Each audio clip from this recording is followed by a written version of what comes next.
For today's video ay panibagong luto sa rin na naman ang inyong mga chong at chang. Ito nga ni ay yung birthday pa na inyong chang at ngayon lamang may upload dahil medyo naging busy nga ang inyong mga tiyo at tiya. Bago pa man nga ni dumating ang birthday ng chang nyo ay sinabi niya sa akin na ayaw daw nga niya maghanda ngayong taon pero hindi naman tayo mapayag niyan. Isang beses lamang kako ito sa isang taon kaya dapat meron kahit papaano. Kaya ay pinagkatay ko na laangan siya ng Peking duck at pato at dahil siya ang may birthday ay siya din ang nga paglutuin ko niyan.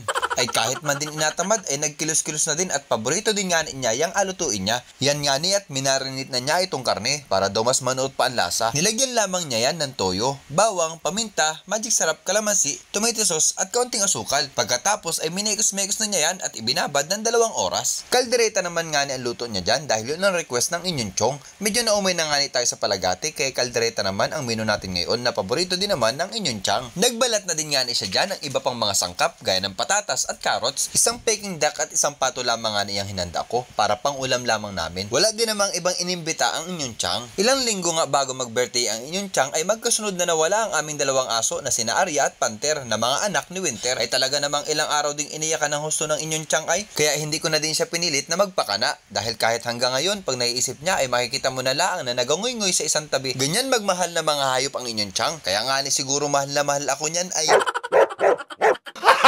nang makayari na nga ni sa mga gayatin, ay nagsimula na din siya magluto at inuna na nga niyang iprito itong carrots at patatas para daw hindi magkandadurog-durog mamaya pag hinalo na sa karne. Naggisa na din nga ni siya dyan ng mga samya na sibuyas at bawang at pagkatapos nga niya magisa ay nilagay na din niya itong karne. Kanina nga ni nung hinugasan ko yan ay piniga ko na din sa asin at suka para naman mawala ang lansa. At dahil may katigasan din ang karne ng pato ay syempre palambutin natin yan ng husto. Tamang-tama laan na dito kami nagluto sa abuhan dahil walang problema sa mga palambutin. Nasa kabilang bahay din nga ni yung malaking takip kaya nag-improvise na lang ang inyong chong at ito nga ni Plangganita ang aking nahagilap.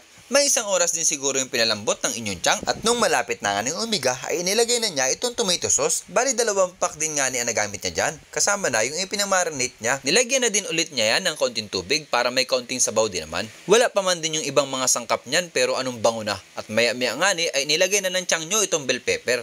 Nilagyan din nga niya yan ng liver spread na reno. Reno, baka naman. Ay kahit pampalaman sa tinapay ay ikaw ang hanap ni Chang ay. Nilagyan din pala niya yan ng peanut butter pero optional lamang yun. Pwede nyong hindi lagyan kung ayaw nyo. Sunod ngang inihulog ng Chang nyo itong pickles, pati na rin itong prinitong carrots at patatas. Medyo naluto na nga yan sa pagprito kanina kaya madali na lamang yan lumambot. Bago ko nga ni makalimutan ay nilagyan din pala niya yan ng konting sili para may kaunting kagat naman. Hinalo-halo lamang yan ng Chang nyo para mas mag-combine ang mga sangkap at ang huli nga niyang ginawa ay tinimplahan na niya ng paminta at magic sarap. At iri na, wari ko naman ay ari na iri. Ay ano pang inahintay nyo mga chong at chang? Ay ata!